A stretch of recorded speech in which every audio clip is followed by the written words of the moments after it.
This is Judaism Unbound, episode 75, The Myth of Apolitical Judaism. Welcome back, everyone. I'm Dan Liebenson. And I'm Lex Rofus.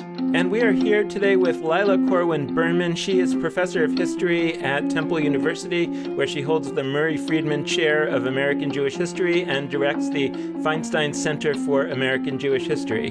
Lila Corwin Berman is the author of two books. One is called Speaking of Jews, Rabbis, Intellectuals, and the Creation of an American Public Identity, as well as Metropolitan Jews, Politics, Race, and Religion in Post-War Detroit. She's currently at work on a book called The American Jewish Philanthropic Complex, The Historical Formation of a Multi-Billion-Dollar Institution, and we're very excited to speak with her today about the history of American Judaism and how the situation has gotten to where it is. So, Lila, welcome to Judaism Unbound. It's a great thrill to have you. It's great to be here.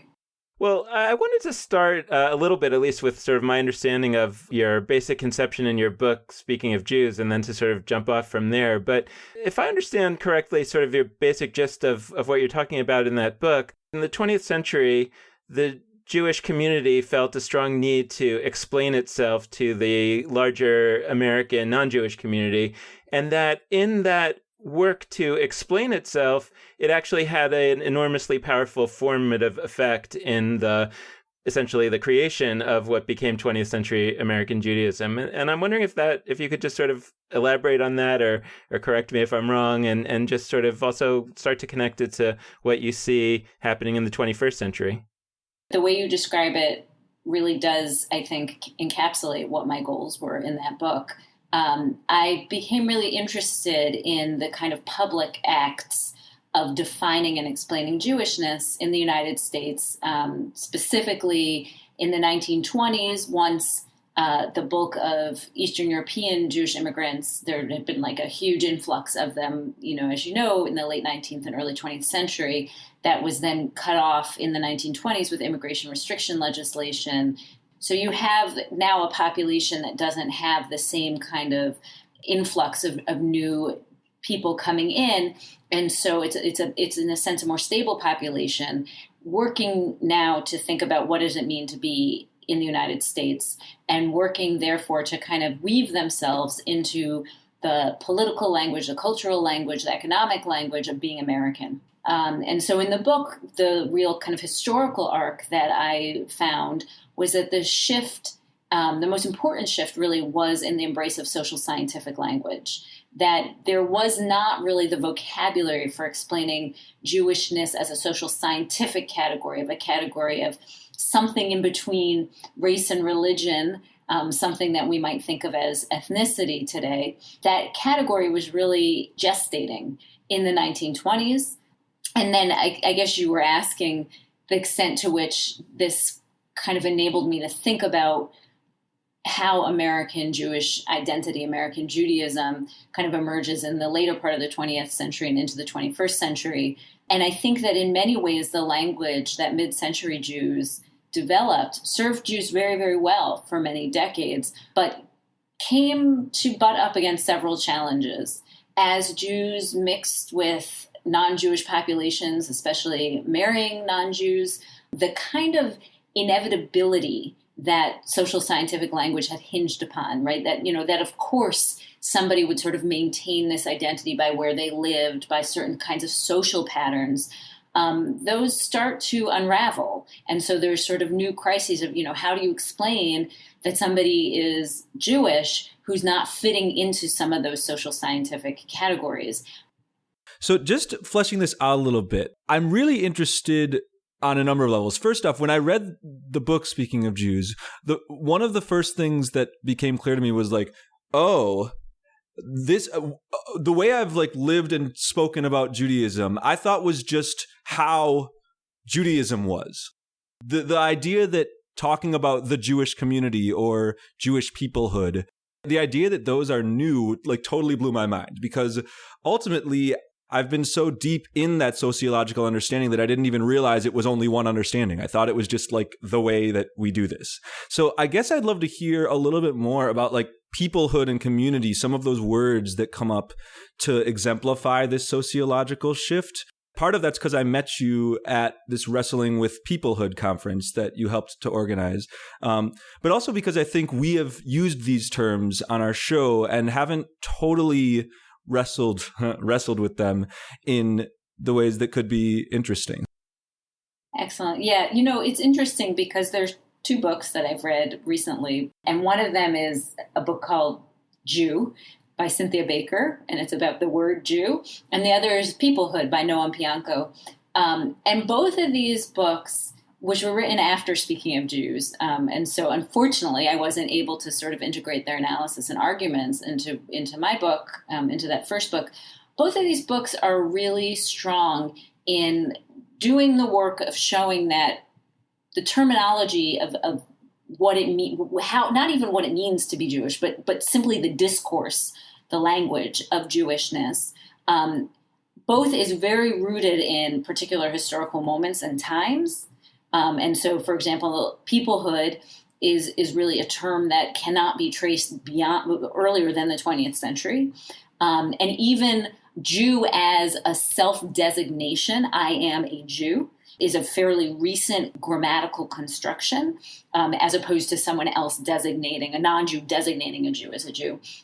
But at the same time, these are not just invented whole cloth, right? So there is, and I think this is actually, like, to me, one of the fascinating tensions of doing something called Jewish history, right? You're ultimately writing history, which is about change over time. It's not about something essential that is, about a group of people that hold on to a certain essentialism, right, of being eternal, of something unchanging.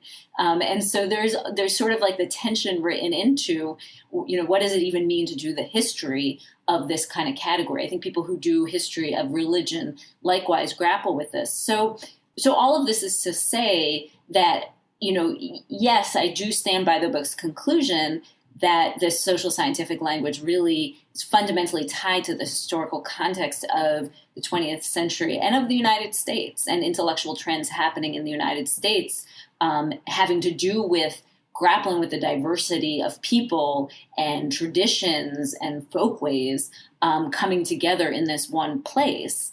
And social scientific language was a very effective language of a particular kind of American democracy. But on the other hand, I think that Jews throughout history had been sort of grappling with, how do they define themselves when they're generally, in most periods in their history, living under the rule of other groups of people, right, who both want to define them in certain ways, who are ambivalent at best, and sometimes much worse about letting them be part of the mainstream. And so there already was a lot of, centuries and centuries of sort of grappling with how do you live in a host society that is going to define you in certain ways, and that you also, have some of your own ways of defining yourself, right? So when you look, for example, in the late 18th and 19th century in places in Europe, as the Enlightenment is happening and there's more and more thinking about religion and separating religion from the state, you have a kind of efflorescence of Jews thinking about Judaism and thinking about defining themselves as a religious group, right? Which really wasn't how they had been defining themselves, in earlier periods. So in the United States in the 20th century, when you have intellectually lots of different folks who are writing at universities, many of whom are in cities, trying to think about all of these different groups of people who are coming together, who, the American state wants to be productive citizens in this capitalist kind of democracy, so who have to live together. And there's this sort of search for, vocabulary to talk about all these groups and how they can be different and yet be involved in this same project. Social scientific language is an answer. It's not really about belief per se. It's not about the acts that one does of faith or pledging oneself to a certain kind of belief, right? It's sort of just about who one is, one's social context, who one marries, and then it becomes sort of tied into arguments about stability, which again is very much an interest of American democracy and effective capitalism. I think of a discussion that Lex and I have been having about the term religion, where, Lex has an academic view of the term, and he explains that religion doesn't necessarily mean worshiping God and such. But I feel like I have a kind of more, layman sense of it. And I think that probably emerged out of this period. That's, religion is that category in America that has to do with worshiping God, where we live and let live about it. And so, for me, who's not looking for a religion in that sense, when Judaism is presented as a religion, that alienates me, and so how do we, in an environment where we don't have the same pressure of an immigration into a new society to force us to reshape our language, are there other ways that you see this happening, or that you could imagine it happening, where we could really grapple with this more effectively than we seem to be? It's hard because I have some misgivings about the project of let's find the new vocabulary, because too often you just end up with ridiculous jargon. I'm now studying philanthropy, and I see the really kind of absurdity with which certain words just become freighted with all this meaning. And so it's used over and over and has a kind of emptiness. And so, the project is someone sort of sitting around and being okay, what word can we use for millennials, or is it Generation Z, or, there's something that would feel a little bit false about that. And so I think that the language is obviously crucial, and it's also proxy for some other work that has to happen. And I think part of that work is trying to think about, what are the pieces of being Jewish today that people are finding meaningful, that people are finding substantive, and then to think about what are the sustainable terms to use to talk about those pieces. I'd love to jump in a little bit more to an aspect you brought up earlier briefly, but basically, the I word, we joke, the intermarriage question, because we've talked at various points on our show with various different guests about intermarriage, but the lens you bring is really interesting, because you talk about how there are unique challenges that intermarriage presents to Judaism when you are looking at Judaism from this social scientific lens. And I'd love to hear more from you why it is that your book, which is, as Dan mentioned, about how Jews present themselves to non-Jews and lots of stuff about different media, why does it culminate with this question of intermarriage in the late 20th and early 21st centuries? At the crux of that social scientific language and of the studies of sort of what was maintaining Jewishness is this issue of Jews marrying Jews, right? And it had been turned into this kind of formula, in a sense, that this was one place where that social scientific definition would really hold on tightly, because people would marry within particular kinds of groups, right? And so the book that Will Herberg wrote in the 1950s, Protestant Catholic Jew, which has a title as if it's talking about religion, but really is not talking about religion. And he says as much, right? It's really not about people believing things. This is about these kinds of cultural patterns. Really, this is about what it means to be ethnic in a certain sense. And it's dividing upon these lines. And those lines are totally defined by marital patterns. And so at the same time, then, that Jews seem to have helped find this sort of answer of how to manage American diversity, you have Jews doing this thing that is really challenging to that and undermining to this kind of synthesis and this balance that they had put together. And you have Jews starting to say, I don't see any particular reason why I necessarily need to marry somebody who's also Jewish. And I believe I share values and I share ideals and would like to share a future and perhaps children with somebody who's not Jewish. And that's not making me think that this marriage will not work out, that there's going to be this, core issue that's going to make it impossible for us to build a union, which had sort of been the vocabulary before. And so that's why, to me, intellectually, the puzzle of the book then ends with thinking about what happens when this language confronts intermarriage. This language that has done a very good job explaining endogamy, explaining why Jews should marry Jews, how's it going to explain why Jews are marrying non-Jews? And what kinds of acrobatics you're going to have to do to make sense of that. And so some of it is just pure censoriousness. This is bad, bad, bad. Needs to stop.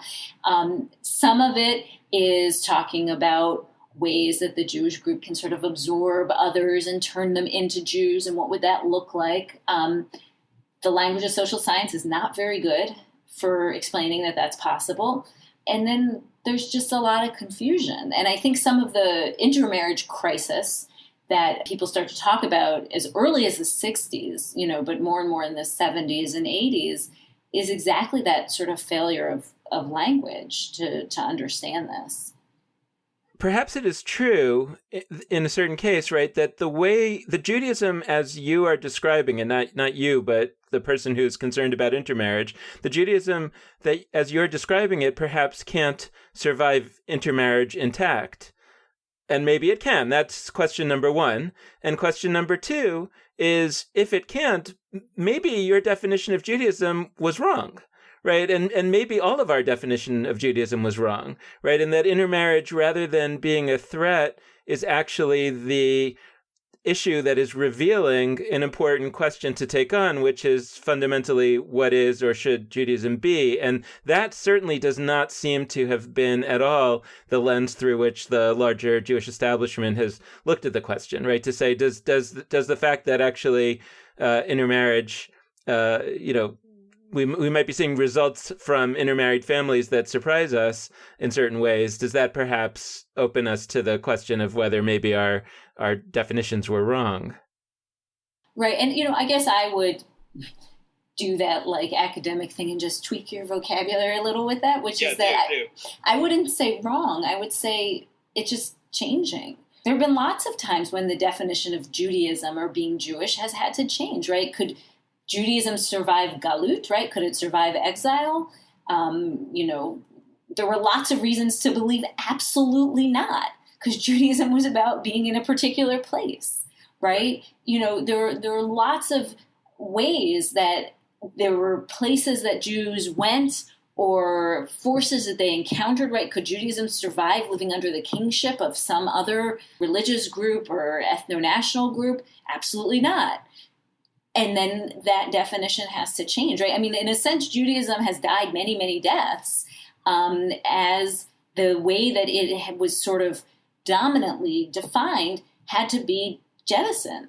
Clearly, living in a moment when that work might have to happen is uncomfortable at best, and I think crisis-inducing, in many ways. And so, I do think that that's the problem with intermarriage, right? Because it demands that definition of Judaism be changed. Not that we say it was necessarily wrong. I don't know that there's need for recrimination, but there's certainly need, and it's not even need. It's not like somebody is saying, this needs to happen. It almost is just what is happening, right? When you have reconfigurations of the group, those old definitions are not going to make sense. People at various times wondered if Jews could live outside of cities, right? If Jews could occupy all sorts of different positions, and what would it mean to talk about Jews in very different social positions?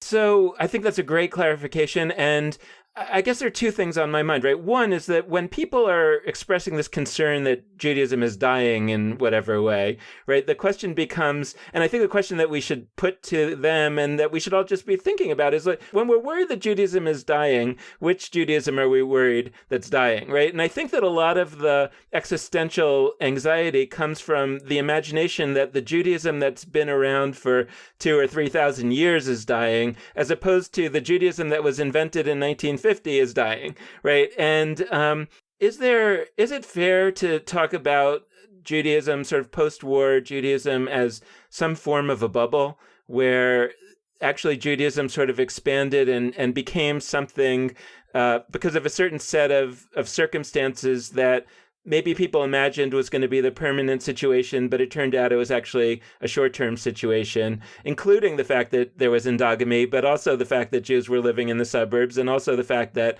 the economy was a certain way, and also the fact that the Holocaust only had so much power to have a certain impact, et cetera, and that in a way, what we might be experiencing is less a dying of Judaism and more perhaps some kind of a right-sizing that says, let's go back to some trend that was actually happening maybe ever since the Enlightenment, and that actually the last 50 years may have actually been the blip as opposed to the thing that we're trying to prevent from dying.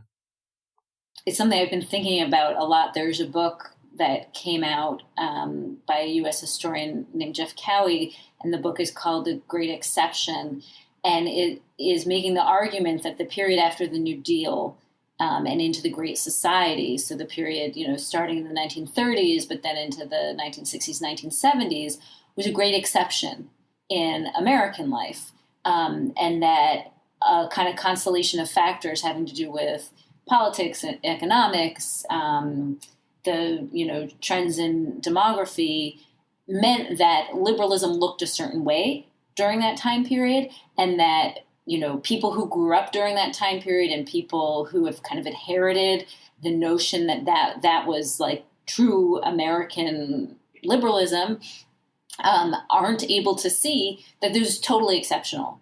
The way that the inequality gap had maybe started to close during that time period, the way that the government was involved in providing for public services and becoming more of an interventionist state or a social welfare state, that this wasn't like setting a trend of what would always be, but this was just extraordinarily exceptional for various reasons. And in fact, the patterns that we're now encountering where the inequality gap has really grown hugely, where the state is retrenching itself in various ways, where there's more privatization. People talk about a kind of new Gilded Age, that this is sort of returning to what actually was. And I actually think there are a lot of problems with that thesis that we could talk about another time.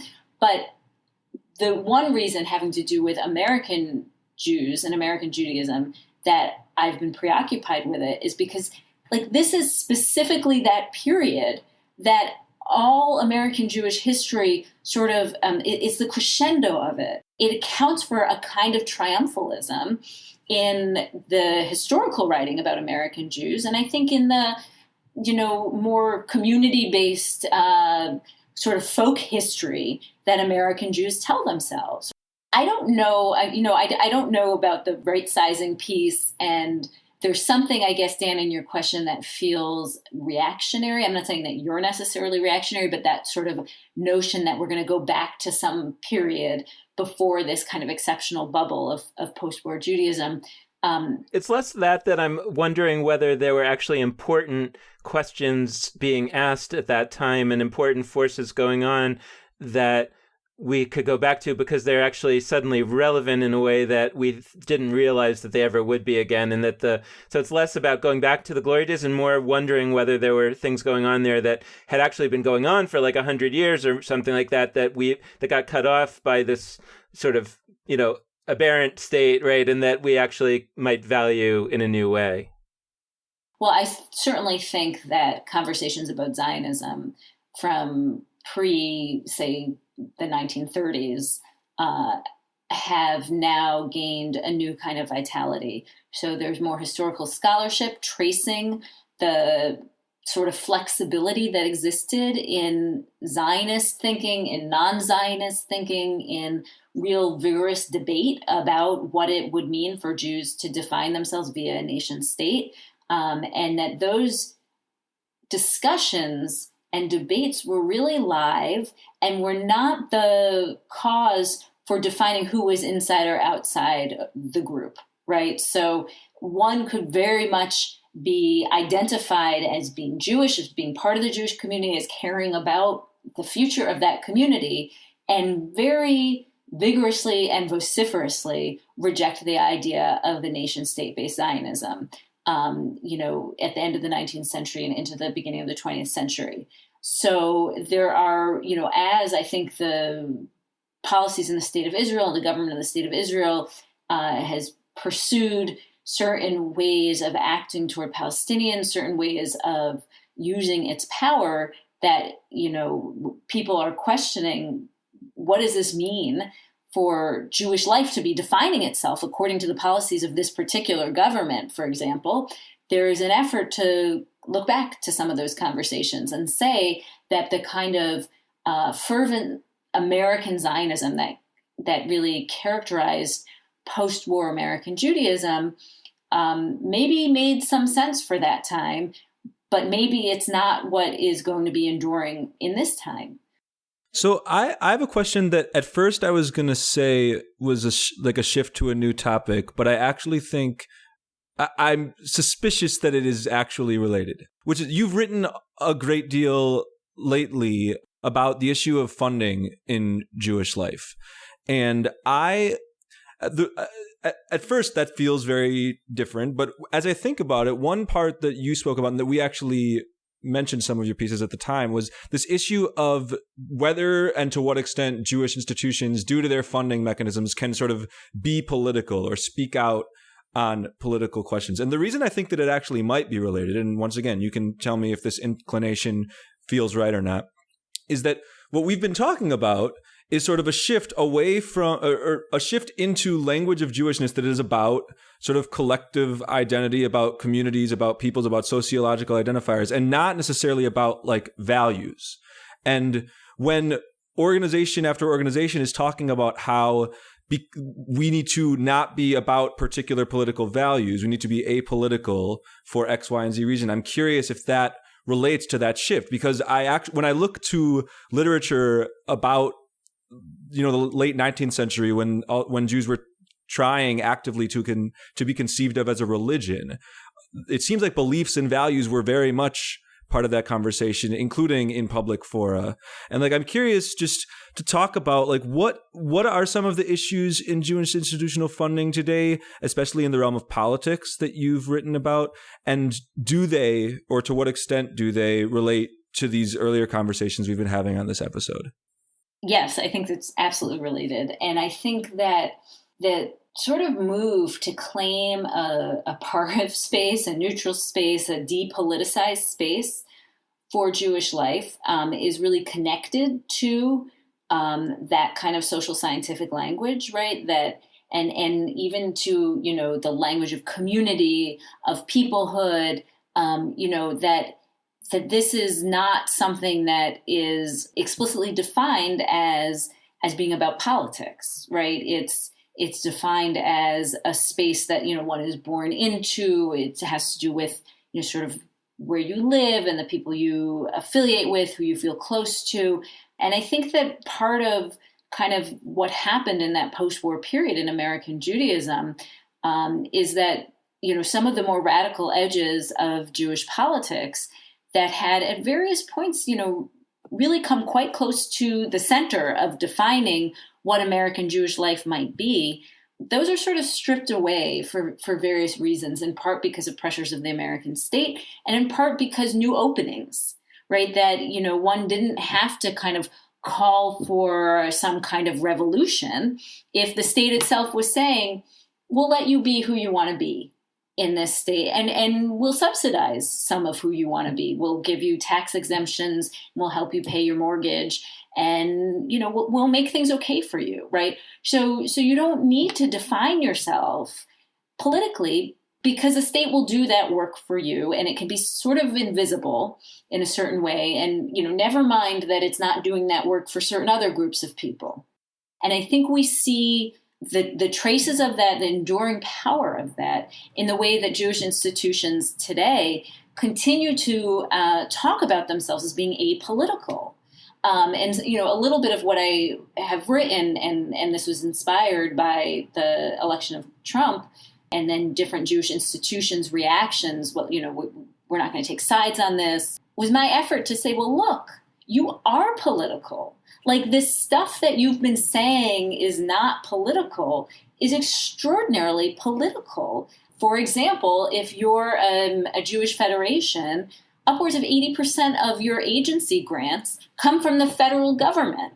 So you have a vested interest in the government doing certain things, of power flowing in certain directions. That is political. If you are a synagogue, you take a tax exemption, meaning that the government is subsidizing, that public tax dollars are subsidizing what you do and in part regulating and defining what you can and can't do. That is political. So, there's sometimes a sort of slippage. Well, what we really mean is that we don't want to be partisan. I think the whole language of being partisan is right now one of the most violent languages in American life. And it is, I fear, an incredibly sort of regulating language, and a language that is doing violence right now to the ability to think about what justice is. But that effort to claim that Jewish institutions, and it's not just Jewish institutions, lots of different institutions of American life are not political, and that lends them more credibility or more legitimacy, is not only a big lie, but it's a silencing technique. And I, don't think that I saw it entirely for what it was until the, post-election period, when it was so often the dodge that was being used, especially by organizations that actually have incredible power in the form of capital and form of access to elected leaders, and we're not using it. It just strikes me as completely disingenuous to claim that there isn't something political going on. It doesn't mean that one has to say, I'm going to campaign for this person or that person. But I think it means that these institutions cannot pretend that they are aloof from the political world in which we're living.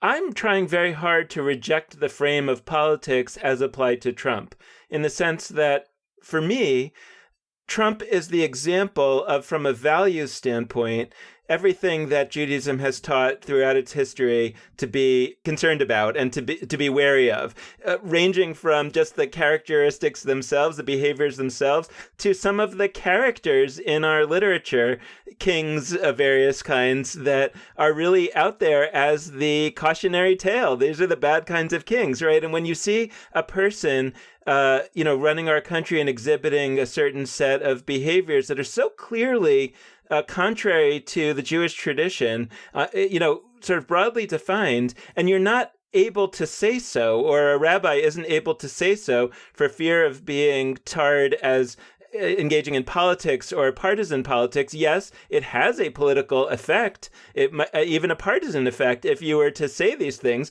But if you were not to say these things, it would seem to be that you are leaving aside a whole realm of Jewish values from which you can't really talk and teach from anymore, because they so clearly apply in a certain way politically. And what are you supposed to do, right? And why shouldn't I be able to find a way to say that as a Jewish thinker, whether I'm a professional Jewish thinker or just a regular Jewish thinker, without somehow being accused of sort of bringing some kind of unpleasant politics into a space that's supposed to be more, contemplative and meditational, or whatever people want to talk about that way. The notion that politics should somehow be separate from religious spaces or polite community spaces, is probably one of the pieces of that post-war American moment that I think is going to crumble. And I think one way that we actually will see it crumble, and there's certainly irony to this, is with the end of the sway of the Johnson Amendment, right? So the Johnson Amendment was basically, this sort of piece of that becomes part of tax code that religious institutions and nonprofit institutions should not be allowed to involve themselves in partisan matters, right? And Trump himself has said, I want to get rid of this because I want religious institutions to be able to talk politics as much as they want. Now, obviously, he has his particular reasons for wanting to do that and different constituent groups that he wants to please. And then, the kind of liberal response is that this would be horrible, right? That there's no space for politics and religion, and this would, just be awful. You'd have this, massive evangelical movement telling their congregants who to vote for. And the whole thing is a charade because, first of all, if you read the history of the rise of the evangelical movement in the United States, it's a completely political kind of history. And it is explicitly about these different political leaders making it very clear to their congregants what kinds of political work has to happen to create an environment in which this vision of evangelical Christianity can thrive. So there's already the kind of political work being done in religious space. Revoking the Johnson Amendment is not going to change that. What it is going to do is tell liberal folks, you've got to come and speak your politics and speak your power much more clearly. And I think about a column that Jane Eisner wrote in the foreword, where she really puts forward the very spirited liberal defense that I don't want to walk into my synagogue and hear about politics. And my answer is like, A, you already are, and B, what world do you live in that you think is going to be served by that? And if what you're saying is, well, it's going to keep Judaism sort of hermetically sealed off from that messiness of politics, and really, nervous about the fragility of Judaism, and if our communities start fighting about politics, then, what's going to happen? I think forget the whole project then, right? I mean, if Judaism is so fragile that it can't handle that work, it can't handle our spiritual leaders taking strong moral positions that have politics, that have economic visions, then forget it, right? Then it's lost already. I happen to think that it is so strong because there have been spiritual leaders and engaged, active people who are talking about their Judaism as being something that is political, that demands a kind of political force to it. We have seen this throughout Jewish history, right? These are, in fact, some of the voices that we hold most tightly to. Look, I understand the person who wants to come to synagogue and have a politics-free zone. I'm not interested in that Judaism. So on the one hand, if I respect that there are people who feel that way, I look at that and I say, well, maybe we're not part of the same endeavor. And it connects to perhaps a contradiction, right? Because in certain ways, I've been thinking about this, that Abraham Joshua Heschel's marching with Martin Luther King was in a certain way the greatest, most powerful and effective, and I'm just talking about impact, not quality, right? But teaching moment in the history of American Judaism, right? That to teach Jews what Judaism was about, to teach non-Jews what Judaism was about, and a lot of folks didn't agree with that, right? A lot of folks didn't agree that Heschel was teaching the right thing, and so I wonder if, on the one hand, we hold that moment up as sort of the defining educational and maybe language moment of a certain vision of what American Judaism is, then we also kind of see the white space where there's another version of American Judaism that doesn't see that as its most basic and essential definition. And is that where we are? Are we talking past each other because we actually have two profoundly different notions of what the project even is? Right. I mean, if it were just two, I think that would be an achievement. I think that one response to a time like the one that we're living in today is retreat, right? Wanting to again, go into the sanctuary and find that place where you don't have to deal with any of it. And I get that. But I think when institutions, in a sense, take as their mission this notion that they're going to be able to sort of rise above the fray, and that will be what enables, Judaism, Jewishness to sort of move on and to survive, it's just completely misguided. So I don't know that it's like two Judaisms per se. I think it's really that there are these pockets of incredible power and money that are in this space defined by that kind of post-war depoliticization, by this sort of notion of consensus as a value, that don't really know yet how to take other kinds of leadership. I want to play with Heschel a little more, because when Dan asked that question, I think that Heschel's actions and Heschel's idea that my legs were praying at Selma, the famous quote, I think that it has been in some circles, like Dan said, the best teaching moment ever in American Jewish history. I think that's it's been used to channel people towards the idea that to be a mensch, to be a good Jew, is to stand up in instances of oppression and injustice and do better. I actually think, though, that in a lot of circles it's been used for a terrible teaching moment, which is it's sort of the difference between descriptive and prescriptive thinking. What the prescriptive takeaway from this is Jews should go and stand for justice. The descriptive thing is look. Heschel and all sorts of Jews did all sorts of wonderful things during the civil rights movement. We are great. I was given that message in certain educational contexts, and I've seen it in many other educational contexts. And more than that, I actually, with a friend of mine, I wrote a piece when the movie Selma came out, because everybody was crying about how, oh my gosh, like Heschel wasn't centralized in this movie. If that's your takeaway from Selma, from beatings on the Pettus Bridge, I'm really struggling, sort of like what I think each of you has indicated, like to consider myself part of the same project. Like I want this project to, on some level, be saying, oh, what Heschel did is an example for us to follow, not something we can point to and say, we sort of checked that box, we're set. You know, it's interesting when I would go and talk to different groups about my research on Detroit and about Jews leaving cities after World War II, I realized that especially for people who had lived that narrative, whether it was Detroit or another city where they had made decisions to leave cities at a time when the federal government was disinvesting from cities, at a time when, African Americans were moving into new geographical spaces of the city, there was a kind of assumption that what I was telling them is that they should feel guilty and that they should feel shame. And so I think some of what you're describing is, from a generation that feels castigated, that feels blamed for not solving some of the problems of racial inequality, of economic injustice in our country. And what I always try to say to people when they get their backs up, when I'm, sort of presenting my research about white flight and Jews' involvement in shifts in racial politics, is to think about structures, right? That this is not a burden that you as an individual should feel like you have to carry, right? So you shouldn't have to feel like you have to say, look, like enough already. Remember, Heschel did this. We were really doing the right thing. Like, stop bugging me.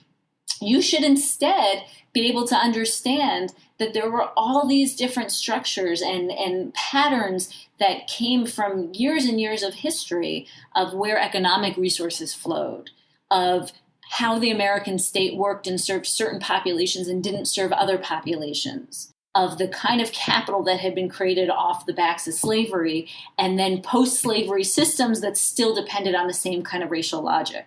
So that you don't feel like you're being blamed for, historical injustices, but so instead you can feel like you have the tools and the ability to understand these structures and then to think about how do we resist some of them? How do we change some of them? That's a lot of the kind of educative work that needs to happen.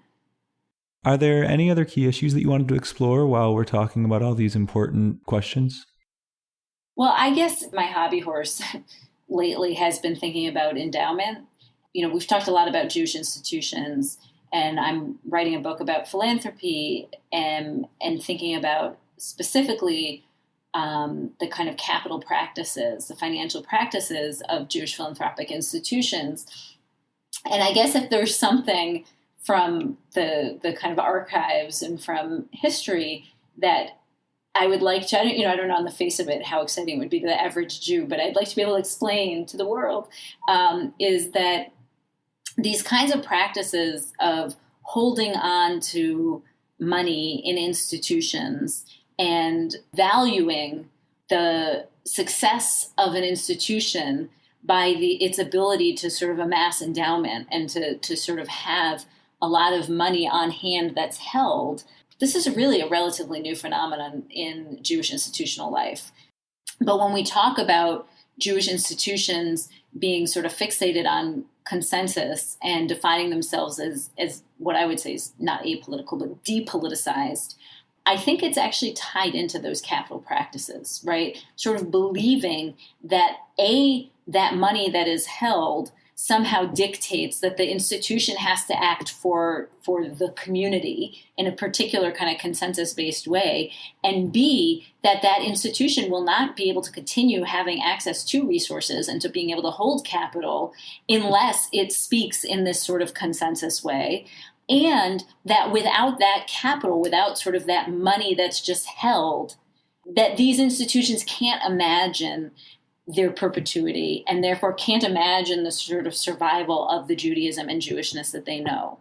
And it's maybe a stretch, but I actually think that you got to change the capital practices, the financial practices. And this is why I've become so interested in philanthropy, because I think through these financial practices, there are different sorts of intersections happening, both with a kind of American political economy, but also with really defining the values and value of Judaism. We need to think about how we've arrived at this moment where there are these ways of circulating only a very, very small percentage of wealth held. Why is it that that's what we do now? And why is it that we're so certain that that's the only way that Jewish life will survive, right? That, it's certainly in the self-interest of these institutions to imagine that they can exist in perpetuity. But is it in the interest of the Jewish communities who these institutions claim to be serving? And I guess I would finish this thought by saying that I think one thing that the Trump era has made us or will make us face is the fact that if the state is not granting to social welfare organizations and is not playing the kind of activist role that it did for so long in the post-war period, all of these resources that are kind of sitting in these endowment funds may have to be released. And so, forgetting my critique, there just may be, kind of clear and present need for it. And so maybe we can get ahead of it a little bit and think about, what are other ways for circulating resources and letting capital flow, and with it, letting go of this sort of mandate of consensus and this mandate of being depolitical. Thank you so much for bringing that note into this conversation. It's not something that was at the front of my mind, but I think it's a really important issue for us to continue to think about in our future episodes. But just in general, thank you so much for joining us for this conversation. It's been a fascinating one, and we covered a lot of ground. I feel like I am going to take a few solid moments to internalize it all, but this is really wonderful and a great service to our listeners. Thank you so much. You guys are phenomenal question askers. So I really appreciated the ability to think through my work through the lens of your intellectual curiosity and your knowledge. So thank you. We hope you've enjoyed listening to this episode of Judaism Unbound featuring guest Lila Corwin Berman. And we want to close it out in the same way we always do by encouraging you to be in touch with us. And there are a few ways for you to do that. First, you can head to our Facebook page, Judaism Unbound. Second, you can check out our website, judaismunbound.com. And last but not least, you can always hit us up via email at dan@nextjewishfuture.org or lex@nextjewishfuture.org. The last plug we like to make is that you can always support us financially with a donation of any amount, either a one-time gift or a monthly recurring donation, and you can do that at judaismunbound.com/donate. So thanks so much for listening, and with that, this has been Judaism Unbound.